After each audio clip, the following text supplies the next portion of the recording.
How's it going, everybody? It's the Joe Low Fox here. It's my channel where I talk about anime, video games, cartoons, most notably Sonic and Ninja Turtles. And today is going to be a little bit different from my normal videos, actually. So I'm going to actually be talking a little bit about voice acting and stuff, because unfortunately we've been losing a lot of good voice actors and stuff. Unfortunately, like this week, we kind of lost some actors like James Earl Jones. We lost, if you guys aren't familiar with some animes and stuff, Emi Shinohara. We lost Peter Renende and stuff. So if you don't know, obviously, who James Earl Jones is, he's the voice of Darth Vader from Star Wars and Mufasa from Lion King. Emi Shinohara, she voices Sailor Jupiter from Sailor Moon, from the original Sailor Moon series, not the Sailor Moon Cosmos and stuff. But I'll talk about that later. And she also voices Naruto's mom as well, Kushina Uzumaki. So that's actually pretty cool. And then Peter Renende, he's best known as the voice of Splinter. He was actually probably the first person to voice Master Splinter in the 1987 series and all that stuff, which I'll definitely get into that later in some point in this video. And prior to that, we also lost some, people like Akira Toriyama.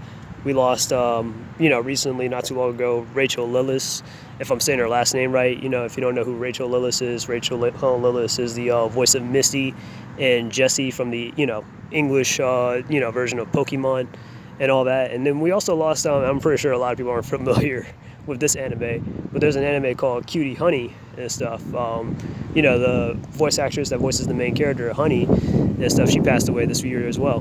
But, yeah, so it's unfortunate, that we've been losing some pretty great talented people and stuff, So I just want to take this opportunity to talk about like the importance of voice acting and stuff as maybe as a tribute and why it should definitely be taken seriously.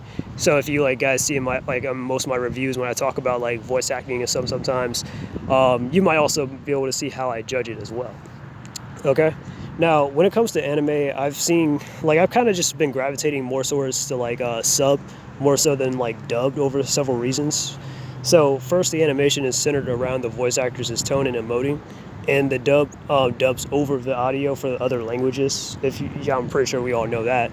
Second, dub kind of translations have been kind of censoring over the original content. So I feel like when I watch the original airing of it, it really feels like, oh, okay, this is a lot more authentic and stuff, And I mean, the same can be said vice versa, because sometimes we might have some shit over here that might not be cool in other countries and all that stuff, so they might censor it over there, etc. So I mean, it happens. But anyways, and then sometimes that can kind of be bad with the censorship, because it can kind of create some questionable plot holes and stuff, or make some very colorful and creative changes and whatnot. Sometimes for better, sometimes for worse.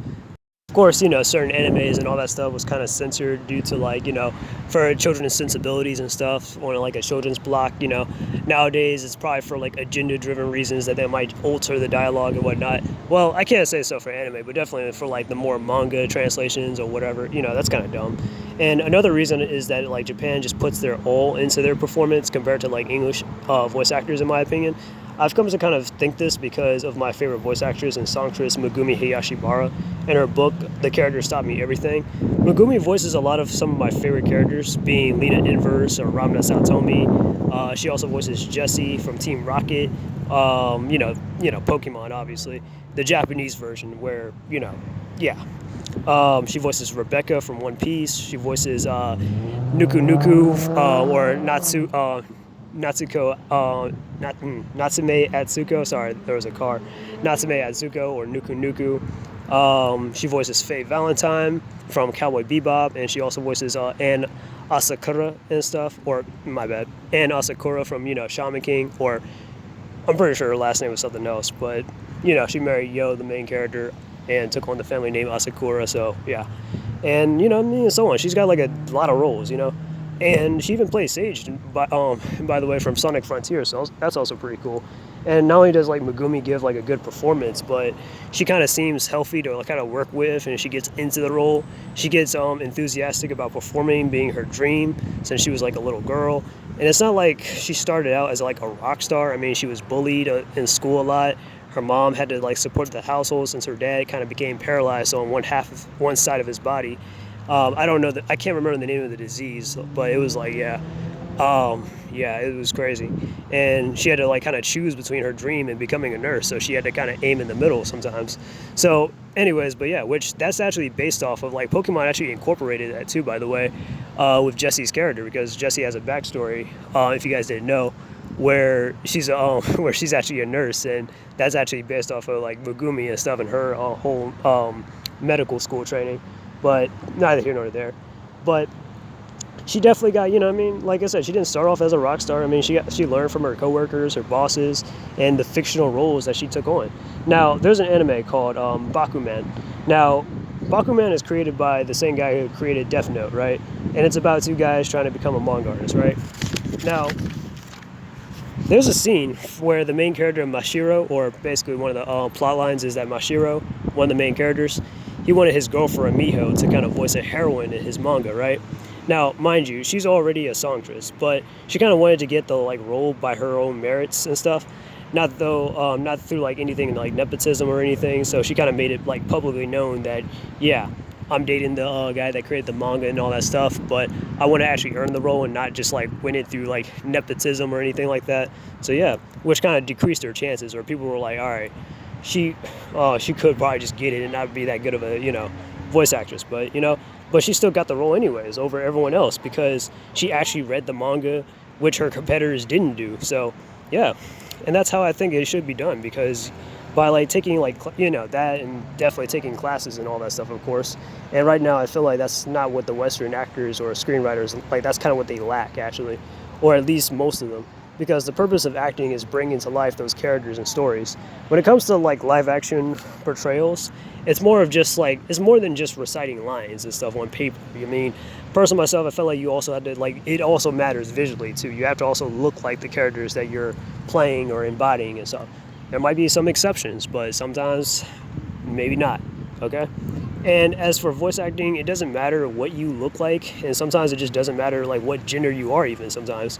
What matters is your accent, your range, and the commitment you can bring to the table. And sometimes it just doesn't matter if you like get the death threats or not, or the backlash. Well, death threats kind of do matter. Even though like Megumi, she got those back inside the 80s and stuff, and she kind of put her money where her mouth was, and she shut the haters up. Unlike her American counterpart who portrayed Faye for Cowboy Bebop, not the English voice actress. I'm talking about the live action one, Daniela Pineda. That stuff, she made fun of the fans and became a complete laughingstock on the show. Which, I mean, that can definitely be said about like a lot of these like new gen actors and stuff trying to like find instant success in a role, like easy fame and fortune. But the aforementioned actors that I mentioned obviously at the start, like James Earl Jones, Emi Shinohara, Peter Renaday, Rachel Lillis and stuff, they were all very talented people who kind of brought to life those characters.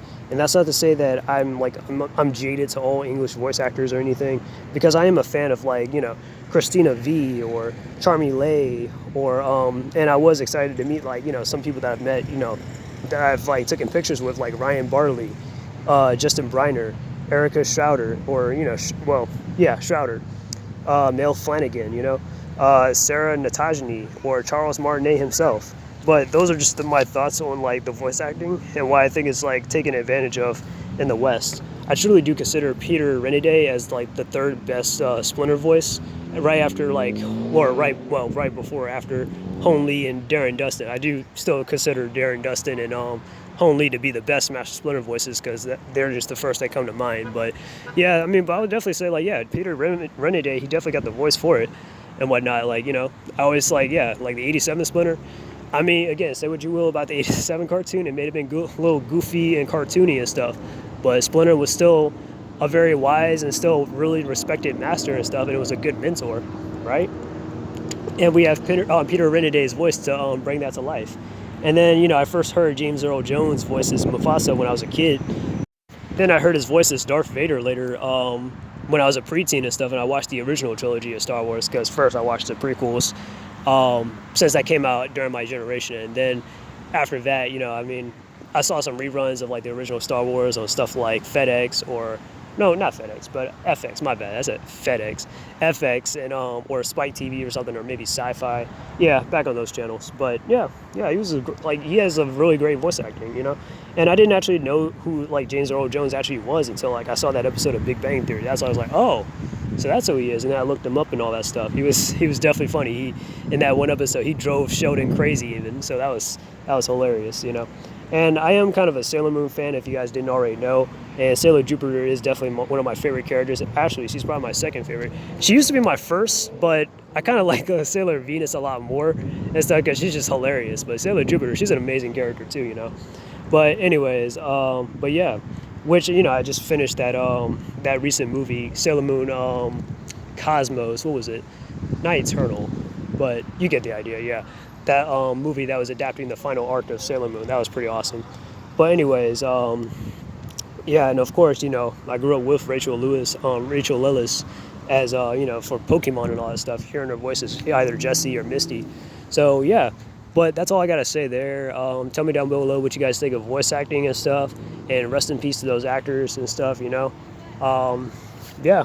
But this is Young Little Fox. I'm out. Peace, and until we meet again.